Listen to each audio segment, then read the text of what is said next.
Greetings. I'm grateful to all of you who have revisited and returned with me to this mental and spiritual space. To commence our session, I will start with an affirmation that centers on the ORI. Bimo ba lowo lowo. Ori ni no rofun. Ori mi iwo ni. Bimo ba bimo la aye. Ori ni ni orofun. Ori imi iwo ni. Ire bokboti mi ani la aye. Ori ni ni orofun. Ori imi iwo ni. Ori pele. Atete ni ran. Atete be ni ko usa. Ko usa ti ida ni igbe. Leyen ori eni. Ashe. Okay, and I will share what I just said, interpreted in English. If I have money, it is Ori whom I will praise. My Ori, it is you. If I have children on earth, it is Ori whom I will praise. My Ori, it is you. All good things that I have on earth, it is Ori whom I will praise. My Ori, it is you. Ori, I salute you.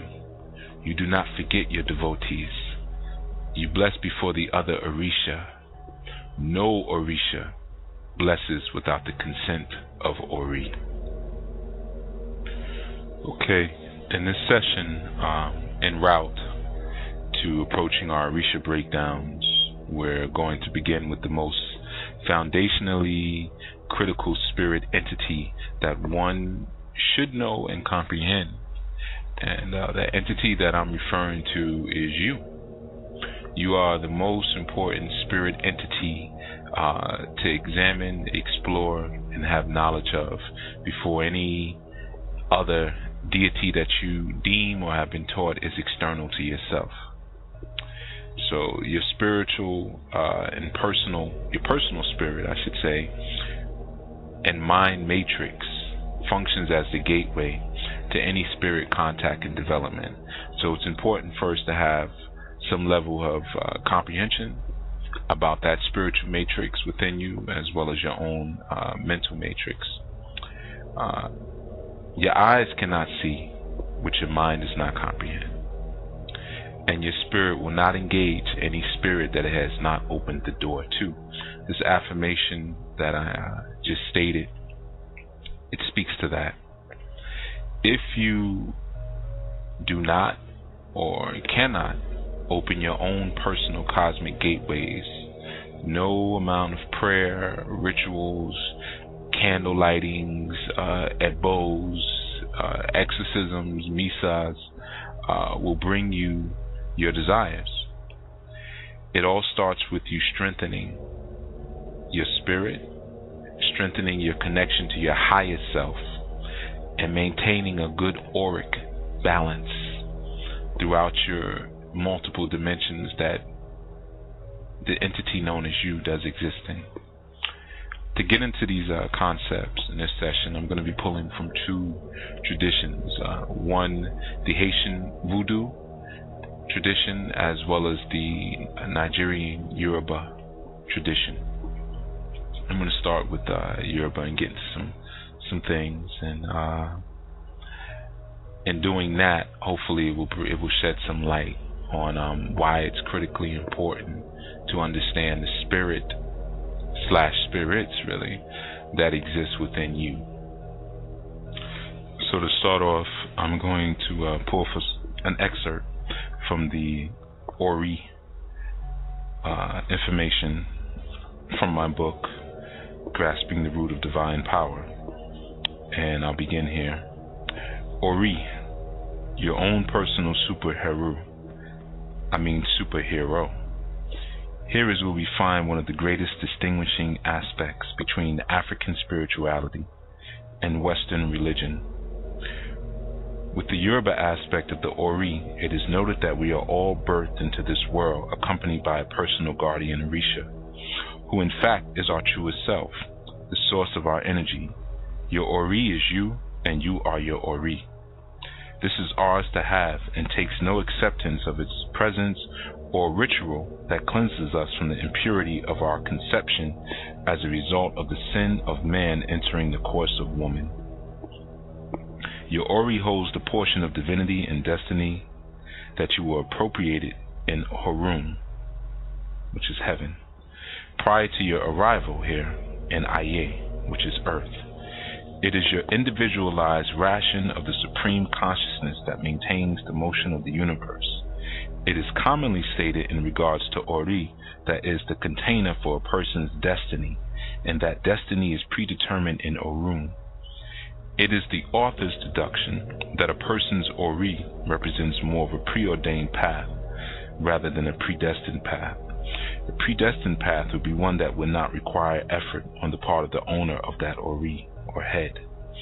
For example, if one is predestined to be a person of great notoriety and success and live a life of opulence and comfort, then it would be logical to presuppose that individual would not have to do anything to support or motivate the materialization of that type of existence. We know, as a side note, this is antithetical to even the process that you're undergoing right now, which is raising your spirit vibration. So you would have to do no type of work or put no contribution to your own development if your life was completely predestined. Your Ori is positioned at your crown, brow, and navel chakra, points to name a few. Okay. Your Ori is will/drive, but has not character. Your Ori defers to the various Orisha consciousness in order to express itself with the most appropriate character in a given situation. For instance, if your Ori deems it necessary for you to face a situation in order to move from fear to fearlessness, it may utilize the Shango consciousness in order for it to accomplish what is desired. The Shango consciousness will serve as the vehicle for character, while the Ori is the propulsion of manifestation for that Shango force. Your Ori has multiple aspects that all function in coalition with one another.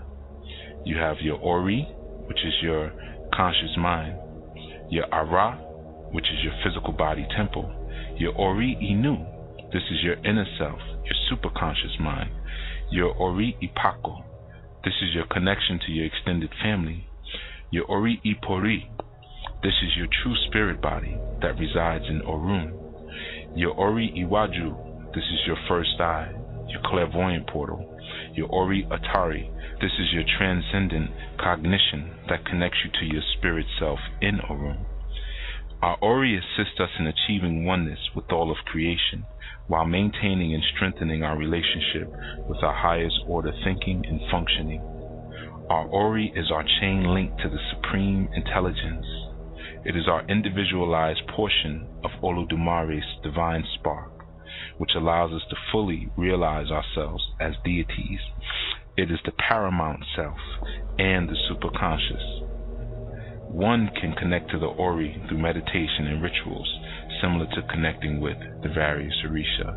And I'm going to stop there, and explain this notion a bit further. The Ori is a notion that should be familiar to many of us, whether we study Eastern philosophy or Western mythology.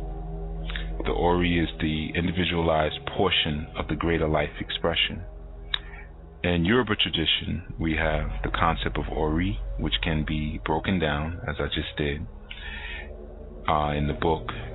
And it's important to understand that the Ori not only speaks to your spirit consciousness and your spirit concept, but it also references the physical plane, because with the Ori components you have the Ori Ode, which is your physical outer head, or even what you could consider to be your brain, your flesh brain, and you have the Ori Ara, which is your body, or maybe better referenced as your temple. Okay, your Ori Ipako is what connects you to your ancestors. That is your connective link, and it's at the back of your head, right where your skull meets your spine. Okay, that is your Ori Ipako. Interesting enough, if you watch the movie Pulp Fiction, with John Travolta and Ving Rhames and Nicolas Cage, I think was in that one. I'm not sure, but if you watch that movie, you'll notice that Ving Rhames has a band-aid on the back of his head. And in Eastern philosophy, it is considered that when a soul is stolen, that it is extracted through the back of the head. Interesting enough, that's the same place that the Ori Ipako resides. But another Ori component you have is your Ori Inu, which we call our inner consciousness. Right? That's the voice in your head that you hear. But it also serves as the container for the other Ori components. Its position is in your belly button, all right, or your navel, I guess. And in that position, that's where you typically will leave and enter when you astral travel. So it's important at times to keep that part of you protected. You know, one thing you can do to strengthen that part, and just as psychic protection, you can take a copper penny and place it over your belly button. You know, you could tape it there. I don't know, for some of us brothers who have hair on our stomachs, it could be a little painful. So, you figure out how to do that. But, you could tape it there and then get it off with some water when you come back home, so you're not torturing yourself. But you could put a copper penny right over your navel, or even the sisters, waist beads are excellent to protect that area of your consciousness. This deals again with psychic self-defense. All right, so that's your Ori or Ori Inu. And after that, you have the Ori Iwaju, which I call the first eye, but many people call the third eye. But that sits in the center of your forehead, or at where we call the brow chakra, or the brow arit. And that deals with your clairvoyant abilities, or as we often say, your psychic abilities, your ability to see the underlying meanings and the underlying causes of situations, to see beyond the profane, beyond the mundane, and to see the divine energy either surrounding or underneath the situation. That is your Ori Iwaju, or your third eye, your first eye. Then you also have your Ori Atari, and your Ori Atari is on the crown of your head, and that's what keeps you connected to your spirit self, which is your Ori Ipori. Now, interesting enough, the connection between these two, or I shouldn't say even these, the connection between you and your higher self, which is your Ipori, is maintained by a silver cord. Okay, and silver is a very important metal to understand, or mineral. I don't know for sure if it's a metal or a mineral, but for those who know, I'm sure you can correct me. But silver is used to heighten your perception, and it's also used to ensure that when you astral travel or you go to the astral plane, that you make it back. Now we go to the astral plane even when we dream. It's not just something that you do, by lighting a candle and meditating or chanting, but most of us astral travel every night.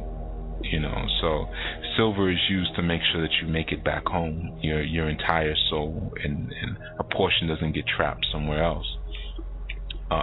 It's also used to invoke higher consciousness and elevated awareness and things like that.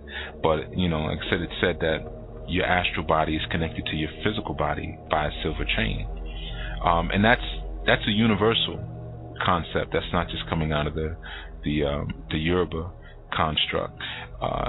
Interesting enough, also in the Yoruba creation account, we're told that Obatala descends from Orun to Aye, which we know to be heaven to earth, or the fifth dimension to the third dimension. Babi mo la Aye, ori nini orofun, ori imi iwoni, ire bokbotimi anila Aye, ori nini orofun, ori imi iwoni, ori pele, atete niran, atete beni ko usa, ko usati idani ikbe leyin ori eni ashe.